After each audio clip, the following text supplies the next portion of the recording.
ఆదివారం అమావాస్య, time evening 4 అవుతుంది. ఇంకా బయటికి వెళ్ళడానికి ఇదే మంచి టైం అని కేబిహెచ్పిలో ఉన్న బజ్జీల షాప్కి వెళ్ళాను. ఇక్కడ బండిపైన బజ్జీలు అమ్ముతున్నారు. ఈ షాప్ పేరు మచిలీపట్నం ముంత మసాలా.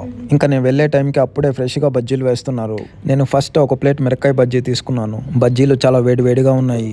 ఈ వేడివేడి బజ్జీలోకి ఆనియన్స్ కూడా వేసి ఇచ్చారు. ఈ బజ్జీలోకి చట్నీ, కరివేపాకు పొడి వేసుకొని తింటుంటే టేస్ట్ అయితే సూపర్గా ఉంది. ఒక ప్లేట్కి 4 బజ్జీలు ఇచ్చారు. ఈ ప్లేట్ ప్రైస్ 40 రూపీస్. ఇలాంటి బండిపైన ఫుడ్ టేస్ట్ సూపర్గా ఉంటుంది. ఇంకా ఇవి తిన్నాక ఒక ప్లేట్ ఎగ్ బజ్జీ తీసుకున్నాను. ఈ ఎగ్ బజ్జీ టేస్ట్ కూడా సూపర్గా ఉంది. ఒక ప్లేట్లో 2 ఎగ్ బజ్జీ మాత్రమే ఇచ్చారు. ఈ ఒక plate egg bajji price 40 rupees. ఇంకా ఇవి తిన్నాక కూకట్పల్లిలో ఉన్న ఇరానీ చాయ్ కేఫ్కి వెళ్ళాను. ఈ టీ ప్రైస్ 20 రూపీస్. ఇరానీ చాయ్ కేఫ్లో టీ ప్రైస్ ఇంత తక్కువ ఉంది ఏంటి అనుకున్నాను. టీ టేస్ట్ అయితే నాకు అసలు నచ్చలేదు. ఈ టీని చూడగానే నాకు జ్యూస్ లాగా కనిపించింది. నార్మల్గా ఇరానీ చాయ్ కేఫ్లో టీ చాలా బాగుంటుంది, కానీ ఇక్కడ ఇలా ఎందుకుందో అసలు అర్థం కాలేదు.